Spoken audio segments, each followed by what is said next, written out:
You know, Mr. McGowan was as hard on the teachers as he was a kid. Most of the teachers, I think, were scared of him as the kids were. I can remember being in school when he was the superintendent. Yeah, yeah. And it was, if a teacher mentioned his name, it was always, it had that look of horror or fear. And I remember thinking, he must be just a mean old man. That's about the worst thing that could happen to you is to get sent to him. He was the superintendent when we integrated.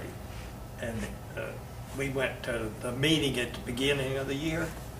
He said, they say we have to have this. We've had it. Go home. So that ended the big meeting we had. Well, from a teaching standpoint, mention that. What was integration like when it first came to Foley? Was it pretty smooth, or was there some problems? I thought it was pretty smooth. Yeah, I did. We had some problems, but not a lot. You didn't have like some of the places. I mean, you know, it went along pretty smooth. I'd like to tell you, Keith, when I went to Japan, I started playing baseball with the Seahawks, and we traveled all over Japan. And I buddied with a guy from Detroit named Leo Hudson. He was black. And I ran around him more than I did the white guys. And one day he finally asked me, he called me B.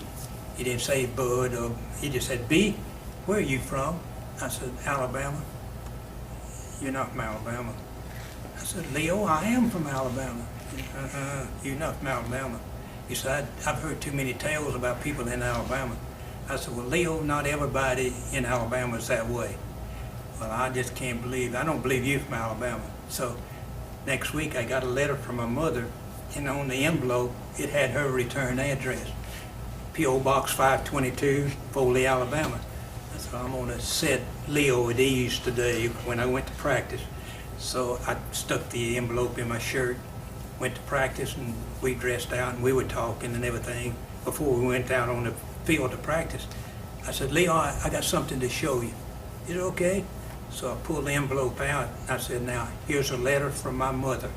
Look at the return address. He looked at it. He said, I never known that you were from Alabama. And I think back, before my dad died, we lived down south of Foley, about 4 miles to the east. And Lord James lived about a mile from us. But we had a POW camp about a mile from us. And they had actual German war prisoners there. And Lola and I would go up there and eat with them. And my mother kept saying, they're going to poison you. I said, they're not going to poison us, you know? And we got to be friends with some of the Germans, but my dad raised mashed potatoes back then, and they would actually assign so many prisoners to come out and help on the farms. Because, I mean, they'd rather do that than sitting behind the barbed wire, I mean, you know, in the compound there. And I got to know, I'd sit down, I was only, gosh, had to be 7, 8 years, 9 years old maybe. And I talked to a couple of the Germans, they could speak English. And one of them just, tears just started coming down his cheeks. He said that he and his wife had a baby, a boy. And then they told him he had to go in the Army. And I said, well, did you volunteer? He said, they either said you get shot or you're going to join the Army.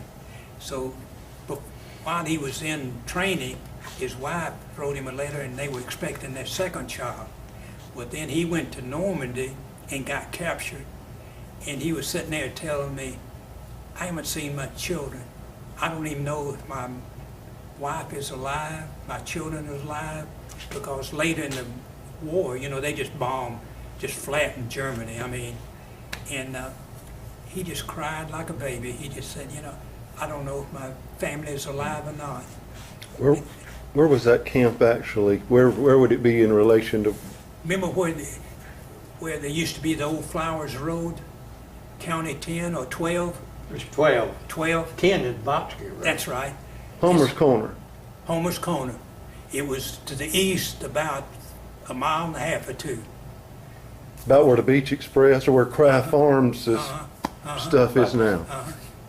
But people don't remember that. Lowell, he coached with Lyle up in Bay Minette for, gosh, I don't know how many years. And he came to Foley, Carrie's senior year, I believe, and coached a couple of years at Foley.